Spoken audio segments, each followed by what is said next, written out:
We're back live at Interpack TV, live from Düsseldorf, live from the global hotspot of the process and packaging industry in these days. So thank you very much for joining us once again. And it's a real pleasure to have the team from Greiner Packaging here with us today as one of the companies helping shaping the future of sustainable and functional packaging. Your perspective is especially valuable at a trade fair like this. Thank you very much. And I'm delighted to welcome Beatrix Praeceptor. She's the CEO of Greiner Packaging. Yes, hello, nice to be here. Hi, thanks for joining us. And I'm delighted to welcome Jörg Sauber, who is the Global Marketing and Innovation Director at Greiner. Hi. Hi. Thank you very much. So, for those who don't know Greiner Packaging, I don't know if there's anybody who doesn't know Greiner Packaging, but we will check that. What do you do? So for the rare examples who don't know what Greiner Packaging is, we are, Greiner Packaging is a part of the Greiner Group, which is a company, family-owned company of over 150 years of history, with 4 divisions. We are one of them, and we have 2 business units. One is packaging, rigid packaging, global producer, and the other one is a manufacturer of technical plastic parts for industrial customers. So, very traditional company from lovely Austria? Well, it's a company with a tradition. But we are, I would say we have roots, traditional roots, but our branches are very global and actually very innovative and very future-oriented. We'll talk about that later on. Interpack 2026 is all about transformation, right? So your booth headline is Driving the Circular Revolution. I like the topic. But why did you choose this as your central message this year? So a few years ago, we started with Join the Circular Revolution, which was an invitation to all our partners, all the companies along the value chain to join this transformation. In the meantime, we see us as a driver in this transformation. And I think it, especially in these days, it takes a lot of courage to still stick to our values of sustainability, of our values of cooperation along the value chain, and this is what it is about. Yes, that's all about it. I mean, you can see it at the exhibition everywhere.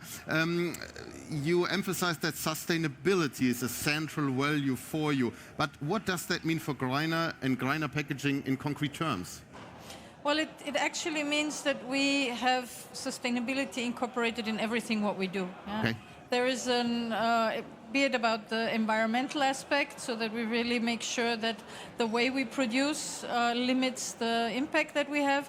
It has, of course, a people aspect, that we make sure that we take our social responsibility, that our that our company culture is inclusive. Very good point. The culture. Exactly. That also the people feel that it's worth working for Greiner, that we have a purpose which is worth going to work in the morning. But of course it also has an economical aspect, because at the end of the day we are a family-owned company, so we want to be here in another 150 years.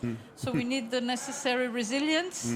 And honestly speaking, driving the circular revolution means also being resilient for the future and making sure that sustainable packaging actually is also economically valuable for the company. Yes, regarding all the regulations coming up.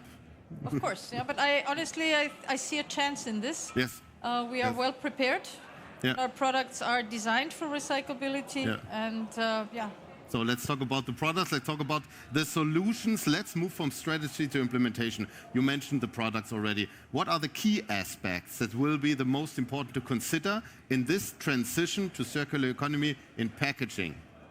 Well, I have to say we are now really for more than 5 years looking very deep into this topic. And from the beginning on, we were really trying to focus on all of the aspects. We were trying to focus on the reduce focus. We are also trying to focus on the reuse, but also on the recycle aspect. And when I start with the first one, the reduce one, we have a product, the K3, where we combine cardboard and plastic with each other, and the cardboard gives the stiffness to the product. And with this, we can really minimize the amount of plastic used for that one. So that is one thing. When we also talk about reduce, we reduce wherever it is possible the amount of plastic. So we go for lightweight products. But what we also do is that we reduce the amount of components. Yeah, for example, when you have a cup, maybe a platine or a lid on it, we really try to reduce it to 2 components, which makes sense, of course. Yeah. And we also have a design and prototyping department in our organization, and they are really designers, and they have also manufacturing know-how. And with this know-how, they can optimize our packaging so that it's also optimized for logistics, for example. So highly manpower, highly womanpower in terms of innovation, right? Absolutely. And this is only the first aspect where we talk about reduce. We are also looking, of course, into the reuse topic. Reuse, we know it's for our markets, it's maybe not high priority, it's more a niche topic, but I think it's also something where we would like to have a focus, and we also presented for the first time at this interpack what kind of solution we have for reuse in the fast-moving consumer goods. So to say it clearly, the solutions are ready. The solutions are ready, yes. Now we only have to bring them into the market. And this is what we also mean with driving the circular revolution. Because at the end, you have to bring the products and the topics from the pilot stage to the real market. And this is what we want to aim for. Okay. But we have already quite some customers. Absolutely. Okay. How does your company, how does Greiner Packaging translate all this we talked about into real products and solutions? So what are the product highlights that you showcase, and where you can tell us maybe something more about the reactions, about the feedback? Yeah, sure. At the trade fair.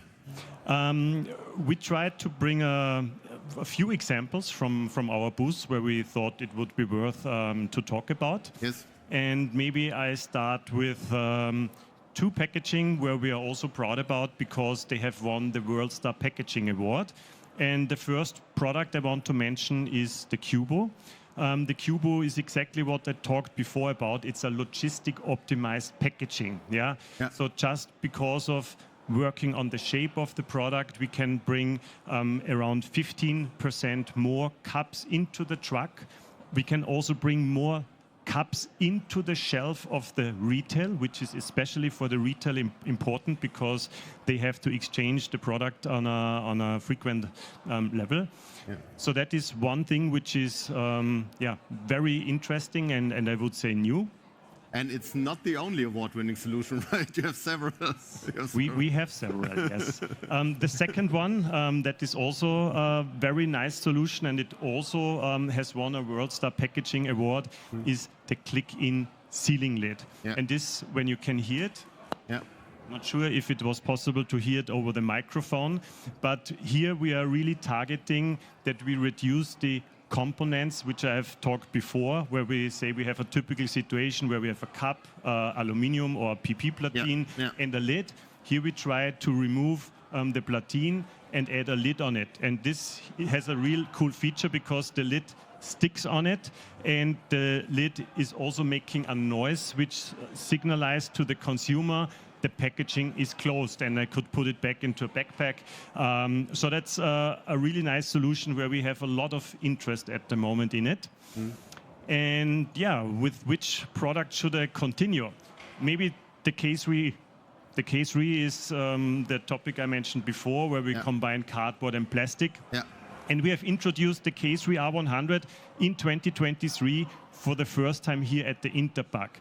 But we used... Right, I remember. Yes, it's a self-separating packaging. Yes. And what we did in the last 3 years is that we have a big portfolio, and the portfolio has a high variety in dimensions, in filling volumes. And here we really tried to bring more products into the market.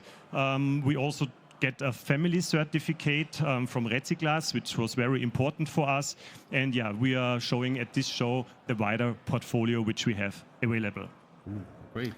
So I think My perspective is often many brands struggle to balance sustainability, functionality, and costs, right? So how does Greiner Packaging approach these trade-offs with customers? Well, yeah. I just want to know about the balance. Well, how do we do it?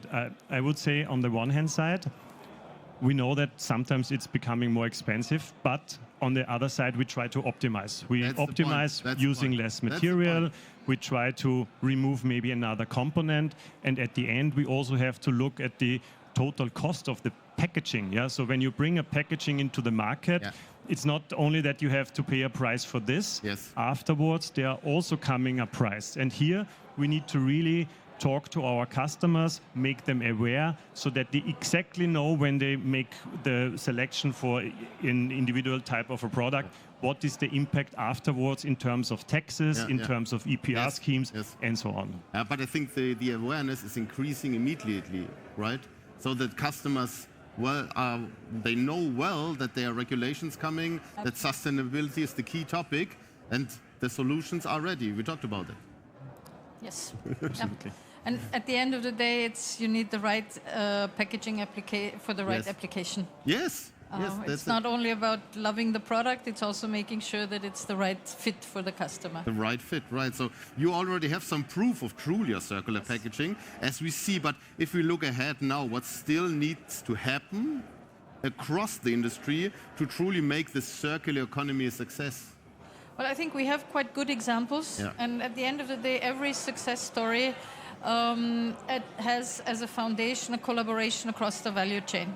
So if we look in with one of our biggest customers, EMI, with whom we are developing a product range of recycled polystyrene and placing that on the market. And actually the most current proud product we have is for, this weekend there's the Eurovision Song Contest, and we have a so-called Austrian closed loop cooperation together with the Austrian Recycling Agency. So they collect the material, they sort it, it is then regranulated and then sent to OMV and Borouge Borealis, who actually make the granulates, new raw material, and then it's brought to us and we have produced these cups. And they also have a chip, so you can follow them through. And I think this is a wonderful example how sustainability, how circular economy can be successful even in the European perspective. And at the end of the day, how cool sustainability can be, because these cups, I'm pretty sure a lot of people will have them at home after the song contest. I'm pretty sure. And to add, it's in Vienna, right? It's in Vienna. It's in Vienna. Which is an additional nice reason to be proud. We could call it home game advantage. So yes. Absolutely. Let's take a closer look at the future once again, looking ahead 5 years. So what do you think, which packaging innovation or material trend do you think will most strongly shape the future? As I talked in the intro, what will be maybe the key topic at Interpack 2029? It's still sustainability? What do you think? My wish would be that in 2030, or not know in which time dimension we are thinking about, that we do not talk about circular economy anymore. It has to become an industry standard. The baseline. It is the baseline, It's like food safety. You are either compliant with it or not. You're right. When you are compliant, then you are in the market, and when you're not, you're out the market. And I think this has to be our goal, that it's not a special thing anymore. It's part of our DNA, how we think and how we act. Because we all need in the future packaging. Packaging are relevant for food waste. We know food waste is a big driver in regards to CO2 emissions, and therefore packaging has a value, and therefore we have to really give our best. The packaging has a future. And I cannot imagine a world without packaging, honestly. So we need to be part of the solution. I've been nobody here at the exhibition. No, that's true. That I would agree. But if you're purely from a consumer perspective, I mean, we will need packaging going forward. So I think it will be the responsibility of all of us here how to deal with the fact and to really make sure that packaging doesn't end up as waste, but that packaging ends up as a valuable input material for the next one in the value chain. And I think this is what we are driving for when we talk about driving the circular revolution. And I think you two, you are great ambassadors for the circular economy. Thank you very much for joining us. Everybody's welcome at your booth, Hall 10, right? C42. C42. See the groundbreaking solutions from Greiner Packaging. And thank you very much, Thomas Schabo. Thank you very much, Beatrix Praeceptor. Thanks for having us here. Thanks for joining us. And thanks for joining us here at Interpack TV. We'll be back at 1:30 with our unique columnist, the one and only Sonja Baer. Thank you very much for joining us, and bye-bye. See you.